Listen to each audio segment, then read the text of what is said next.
മാഷേ, നമ്മൾ ഇന്ത്യൻ പൗരന്മാരെല്ലാം വലിയ വില കൽപ്പിക്കുന്ന ഒന്നാണ് ഇന്ത്യൻ ഭരണഘടന. നമ്മുടെ ബൈബിൾ എന്നൊക്കെ പറയാം. ഇന്ത്യൻ ഭരണഘടനയ്ക്ക് നമ്മൾ കൊടുക്കുന്ന വില വളരെ വലുതാണ്. അത് ഈ ആർക്കും കൊട്ടാവുന്ന വഴി കിടക്കുന്ന ഒരു ചെണ്ടയല്ല. വരുന്നവനും പോകുന്നവനും ഉയർന്നവനും താഴ്ന്നവനും സമൂഹത്തിൻ്റെ ഏത് തലത്തിലുള്ളവനും കയറി ചൊറിയാനുള്ളതല്ല ഇന്ത്യൻ ഭരണഘടന. എന്താണ് അങ്ങയുടെ അഭിപ്രായം? ഒരു തർക്കമില്ലാത്ത കാര്യമാണെന്നേ. കാരണം നമ്മളിപ്പോൾ ഈ ജനാധിപത്യം എന്ന് പറയുന്ന ഒരു വലിയ സൗകര്യം ഉണ്ടല്ലോ, അതിൻ്റെ വില അറിയണമെങ്കിൽ ഞാനത് ഒരുപാട് അനുഭവിച്ചതാണ്. കാരണം ഇന്ത്യയിലെ ജനാധിപത്യം പോരാ, മതനിരപേക്ഷത ശരിയല്ല എന്നൊക്കെ വാദിച്ചുകൊണ്ടിരുന്ന ഒരാൾ, എന്നും നമ്മുടെ രാജ്യത്തിനെതിരായി പരാതി പറഞ്ഞുകൊണ്ടിരുന്ന ഒരാൾ നാട് വിട്ടു പോകാൻ യോഗമുണ്ടായി. ഇത് രണ്ടും ഇല്ലാത്ത ഒരു രാജ്യത്ത് ഒരു രാത്രി അന്തി ഉറങ്ങി നോക്കണം ഇതിൻ്റെ വില അറിയണമെങ്കിൽ. ഭരണഘടനയെ കയറി ചൊറിയുന്നവർക്ക് അതന്നെ അറിഞ്ഞുകൂടാ. കാരണം അത് ഇപ്പോൾ ജനാധിപത്യം എന്താണെന്ന് അറിയാത്തൊരു രാജ്യത്ത് ചെന്നാലേ ജനാധിപത്യത്തിൻ്റെ വില അറിയുള്ളൂ. ഇവിടെ മാഷേ, ഈ ജനാധിപത്യത്തിൻ്റെയും ഭരണഘടനയുടെയൊക്കെ വില അറിഞ്ഞുകൂടാത്ത ഒരു മന്ത്രി നമുക്കുണ്ടായിരിക്കും. അദ്ദേഹത്തിനെതിരെ വളരെ കൃത്യമായിട്ട് കോടതിയുടെ നിരീക്ഷണം, അങ്ങേക്ക് മനസ്സിലായി കാണുമല്ലോ കാര്യം. നമ്മുടെ മന്ത്രി സജി ചെറിയാൻ, അദ്ദേഹം ഭരണഘടനയെ അവഹേളിക്കാവുന്നതിൻ്റെ പരമാവധി അവഹേളിച്ചു പ്രസംഗിച്ചതാണ്. അതിന്മേൽ അവസാനം വലിയ വിവാദമായപ്പോൾ രാജിവെച്ചു. മാധ്യമങ്ങളിൽ കൂടെ വാർത്ത പുറത്തു വന്നു, ചർച്ചയായി, വലിയ എതിർപ്പ് സമൂഹത്തിൽ നിന്ന് ഉയർന്നു. നമ്മുടെ ഗവർണർ ഇടപെട്ടു. അദ്ദേഹം വിശദീകരണം ചോദിച്ചു മുഖ്യമന്ത്രിയോട്. അദ്ദേഹം ഭരണഘടനയുടെ കാവലാളാണല്ലോ ഗവർണർ. അപ്പോൾ അവസാനം അദ്ദേഹം മാന്യമായിട്ട് പറഞ്ഞു, ഇദ്ദേഹം രാജിവെക്കുന്നതാണ് നല്ലത്, എൻ്റെ മന്ത്രിസഭയിൽ നിന്ന് ഞാൻ പുറത്താക്കേണ്ടുന്നൊരു ഗതികേടിലേക്ക് കൊണ്ടെത്തിക്കരുത് എന്ന് രഹസ്യമായിട്ട് പിണറായി വിജയന് മനസ്സിലാകുന്ന ഭാഷയിൽ അദ്ദേഹം പറഞ്ഞു കൊടുത്തതിൻ്റെ അടിസ്ഥാനത്തിലാണ് സജി ചെറിയാൻ വാസ്തവത്തിൽ അന്ന് രാജിവെച്ചത്.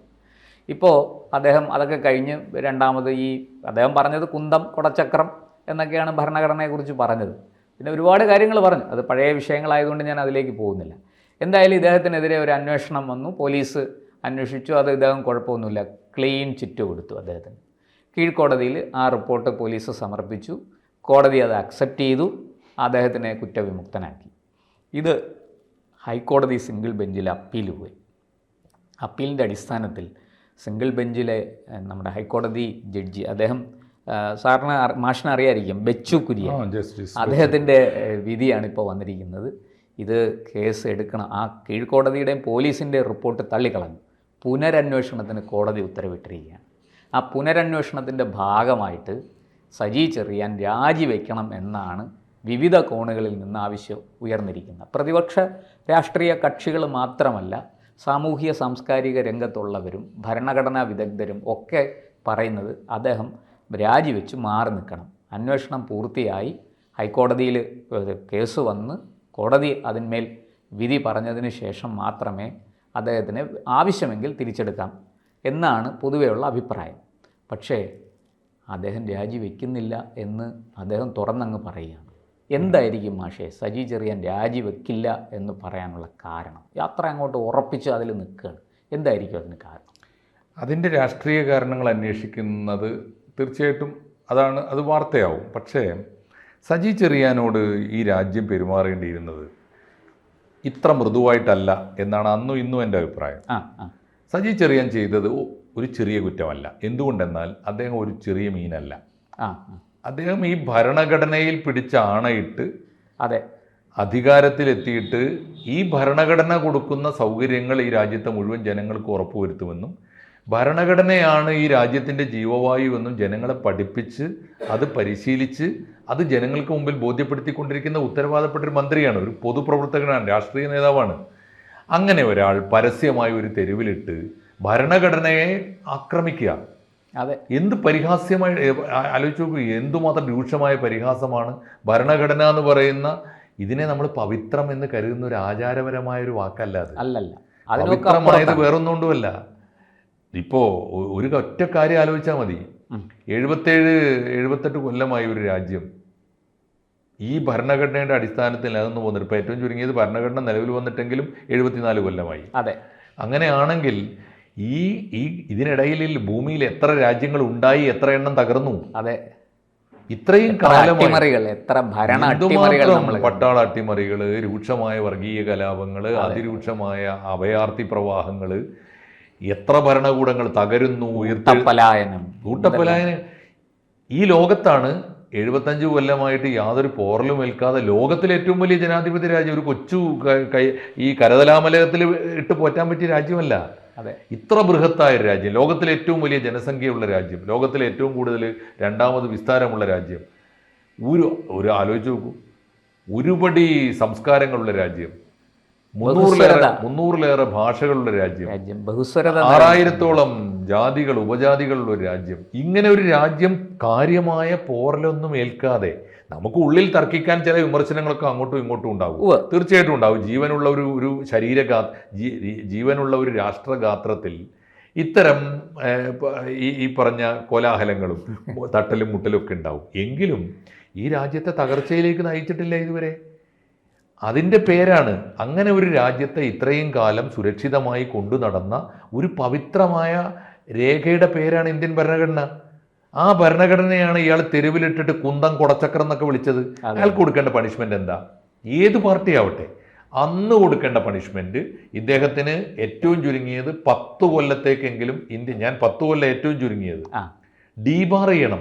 10 കൊല്ലത്തേക്കെങ്കിലും ഇദ്ദേഹം ഏത് രാഷ്ട്രീയ പാർട്ടി പോയി മത്സരിച്ചാലും മത്സരിക്കാൻ അവകാശം കൊടുക്കാൻ പാടില്ല. ജനാധിപത്യത്തിന്റെ ശ്രീകോവിൽ ഇദ്ദേഹത്തെ കാണാൻ പാടില്ല. ഭരണഘടനയെ പിടിച്ച് ആണയിടുന്ന ഒരു പൊതുവേദിയിലേക്ക് ഇയാളെ കൊണ്ടുവരരുത്. എന്നിട്ട് എന്താ ചെയ്തത്? അദ്ദേഹം അന്നത്തെ ഒരു കോലാഹലത്തിനിടയിൽ അതൊന്ന് തണുപ്പിക്കാൻ രാജിവെപ്പിച്ചു, രാജിനാടകം. എന്നിട്ടോ ആരാ അന്വേഷണം നടത്തുന്നത്? അന്വേഷണം നടത്തുന്നത് ഇതേ ഗവൺമെന്റ് പോലീസ്. ഇദ്ദേഹത്തിന് നാടകം ഒരു പ്രഹസനമായി ഇദ്ദേഹത്തെ കൊണ്ട് രാജിവെപ്പിച്ച അതേ മുഖ്യമന്ത്രിയുടെ പോലീസ് അന്വേഷണം നടത്തുന്നു, ഇദ്ദേഹത്തിന് ക്ലീൻ ചിറ്റ് കൊടുക്കുന്നു. എന്നിട്ടോ ആ പേര് പറഞ്ഞ പോലീസ് അന്വേഷണം ക്ലീൻ ചിറ്റ് കൊടുത്തിരിക്കുന്നു. അല്ലേ? ഇപ്പോൾ അദ്ദേഹം പറയുന്നത് ഞാൻ നിരപരാധിയാണ്, ഞാൻ കുഴപ്പം ഒന്നും ചെയ്തിട്ടില്ല എന്നാണ് കോടതി തന്നെ പറഞ്ഞത്. ഏതാ? കീഴ്ക്കോടതി പറഞ്ഞത്. ഇപ്പൊ ഹൈക്കോടതിയും പറഞ്ഞിരിക്കുന്നത് പോലീസിനെയാണ്, എന്നെയല്ല.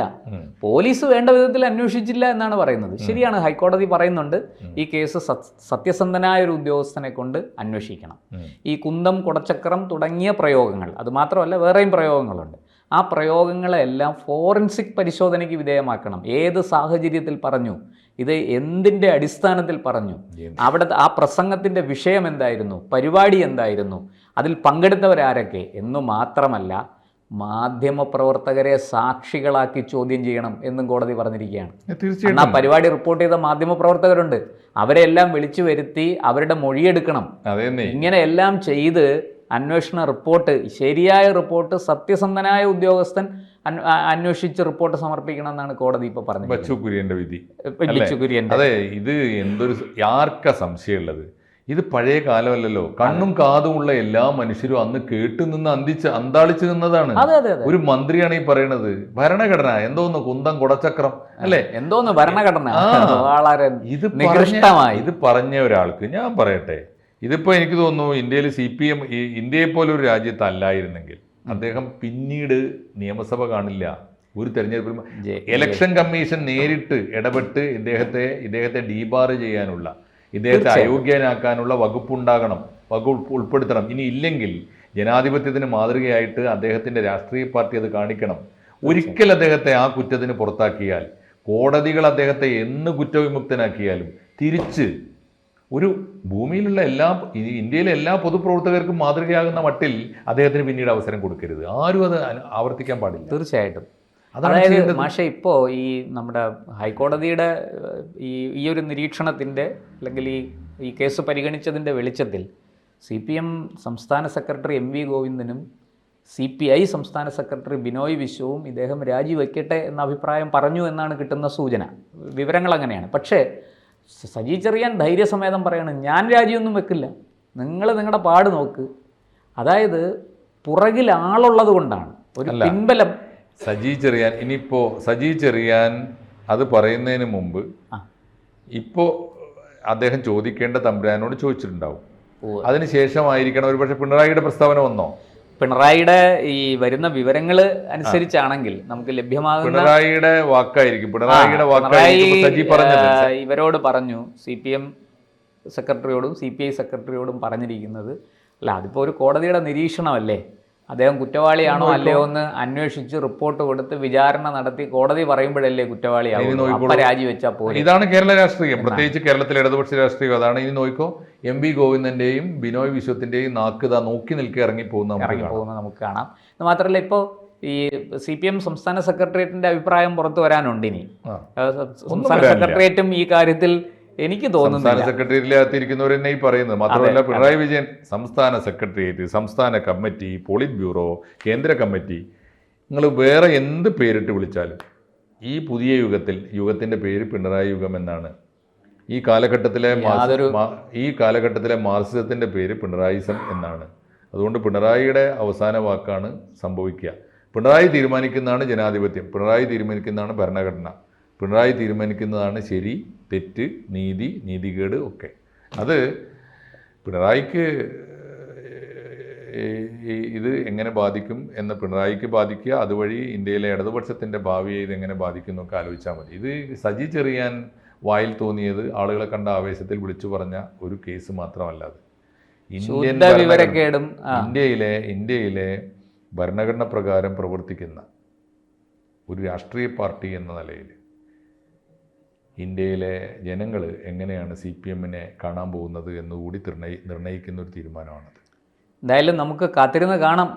സജി ചെറിയാൻ രാജിവെക്കും എന്ന് തോന്നുന്നില്ല. ഇനി ഗവർണർ ഇതിൽ ഇടപെടുമോ എന്നുള്ളതാണ് നമ്മുടെ ചോദ്യം. ഗവർണർ ഈ വേണ്ടതിലും വേണ്ടാത്തതിലും ഇടപെടുന്ന ഗവർണറാണ്. നമുക്ക് അദ്ദേഹത്തോടുള്ള ഒരു അപേക്ഷ, വേണ്ട നേരത്ത് ഗവർണർ ഇടപെടണം എന്ന ഒരു വിഷയം. മുമ്പ് അദ്ദേഹം ഇടപെട്ടിരുന്നു ഈ കാര്യത്തിൽ ഇടപെട്ടതുപോലെ തന്നെ ഭരണഘടന വളരെ പ്രധാനപ്പെട്ട ഭരണഘടന, അദ്ദേഹത്തിൻ്റെ ഭാഷയിൽ അദ്ദേഹം ഉയർത്തിപ്പിടിക്കുന്ന ഭരണഘടനയാണ്. തീർച്ചയായിട്ടും കോൺസ്റ്റിറ്റ്യൂഷണലായ പദവിയാണ്. പക്ഷേ ചിലതൊക്കെ രമ്യതയിലൂടെ തീർക്കാമായിരുന്ന സമയത്തും അദ്ദേഹം സംഘർഷത്തിന് നിന്നിട്ടുണ്ട്. അതാണ് നിരീക്ഷണം. പോട്ടെ, അത് മറ്റൊരു വിഷയമാണ്, നമ്മൾ പറഞ്ഞിട്ടുള്ളതാണ് ആവശ്യത്തിന്. പക്ഷേ ഗവർണർ എന്നൊരു പദവി ഒരു സംസ്ഥാനത്തുണ്ടെങ്കിൽ ഇടപെടേണ്ട ഏറ്റവും ആദ്യത്തെ പ്രശ്നമാണിത്. ഭരണഘടനയെ ചോദ്യം ചെയ്യും ഒരു മന്ത്രി. ആരിഫ് മുഹമ്മദ് ഖാന്റെ കീഴിൽ പ്രവർത്തിക്കുന്ന ഒരു മന്ത്രി അദ്ദേഹത്തിന്റെ കൺമുമ്പിൽ വെച്ച് പരസ്യമായി ഭരണഘടനയെ ആക്ഷേപിക്കുക. എന്നിട്ടോ 4 ദിവസം കഴിയുമ്പോൾ വീണ്ടും മന്ത്രിയായിട്ട് വരും, രാജിവെച്ച് പോകുന്നു. 4 ദിവസം കഴിയുമ്പോൾ വീണ്ടും വരുന്നു. എന്താ കാരണം? അദ്ദേഹത്തിന്റെ പോലീസിനെ കൊണ്ട് അന്വേഷണം നടത്തിച്ചിട്ട് കീഴ്ക്കോടതിയിൽ നിന്ന് വിധി സമ്പാദിച്ചു എന്നാണല്ലോ പറയുന്നത്. ഈ പ്രഹസനത്തെയാണ് ആരിഫ് മുഹമ്മദ് ഖാൻ ആദ്യം നേരിടേണ്ടത്. തീർച്ചയായിട്ടും നമുക്ക് കാത്തിരിക്കാം. ഗവർണർ എന്താണ് പറയുന്നതെന്ന് അറിയാൻ മാധ്യമങ്ങളും കേരള സമൂഹവും വളരെ പ്രതീക്ഷയോടെ ഉറ്റുനോക്കുകയാണ്. കാണാൻ നമുക്ക് കാത്തിരിക്കാം.